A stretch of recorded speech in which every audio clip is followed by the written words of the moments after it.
Welcome to my channel everyone. I am Susmita, I am a counselling coach. আর আমি এখানে ল of অ্যাট্রাকশনের সাথে related সমস্ত জিনিস শেয়ার করি। তো আজকে আমি আপনাদের সাথে একটা বিউটিফুল ল অফ অ্যাট্রাকশনের সাকসেস স্টোরি শেয়ার করব। তো এই স্টোরিটা যিনি আমাকে পাঠিয়েছেন, ইনি নিজের নাম মেনশন করেননি। আর আমার একটা হিন্দি চ্যানেল আছে, সেখানে ইনি এই স্টোরিটা পাঠিয়েছেন। তো আমি এই স্টোরিটাকে বাংলাতে ট্রান্সলেট করে নিয়েছি। তো ভিডিওটিকে এন্ড পর্যন্ত ভালো করে দেখবেন। So let's begin.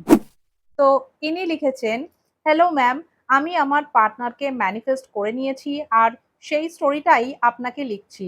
২ বছর আগে আমার ব্রেকআপ হয়ে গেছিল। রিজন ছিল ওই একই সেম জিনিস, পজেসিভনেস, টক্সিক রিলেশনশিপ, যা প্রায় আজকে সমস্ত রিলেশনশিপেই দেখা যায়। আমি ভীষণ পজেসিভ হয়ে গেছিলাম। সবসময় পার্টনার পার্টনার পার্টনার নেগেটিভিটিতে ভরে গেছিল আমাদের রিলেশনশিপ। আমি সবসময় ওর জন্য অ্যাভেলেবল থাকতাম, আর পজেসিভনেস এর কারণেই ও আমাকে ইগনোর করতে শুরু করলো। তারপর একদিন ফাইনালি ও বলল যে আমার দ্বারা আর হচ্ছে না, এই টক্সিক রিলেশনশিপে থাকা আমার পক্ষে আর পসিবল নয়।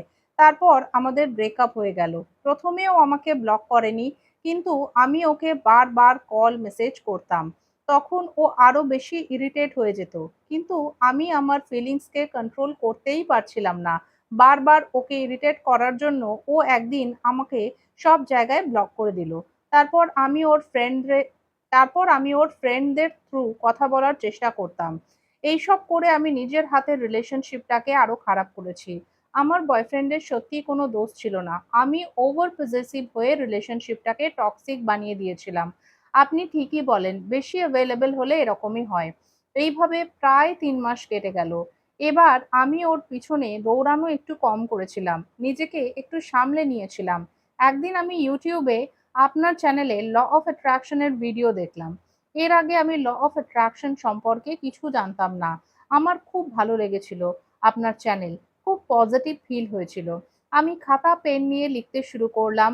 আমাদের দুজনের মধ্যে সবকিছু ঠিক আছে। আমরা একে অপরকে খুব ভালোবাসি। এই ধরনের পজিটিভ পজিটিভ কথা আমি জার্নালে লিখতাম যখনই টাইম পেতাম। কোনো পার্টিকুলার টেকনিক আমি করিনি।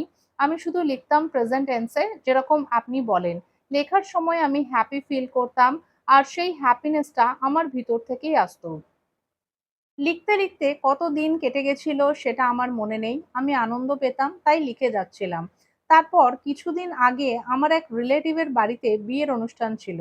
তো সেটা অ্যাটেন্ড করার জন্য আমরা সবাই ওনাদের বাড়িতে গেছিলাম।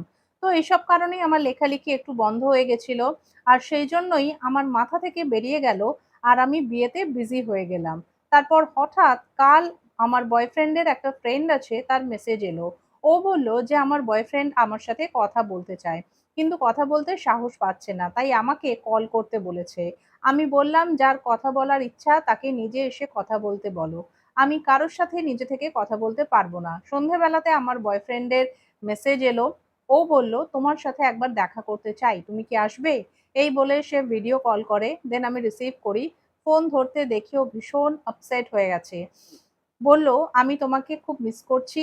তোমাকে ছাড়ার পর বুঝলাম যে আমি কি হারিয়েছি। আই এম সরি, আমাকে ক্ষমা করে দাও।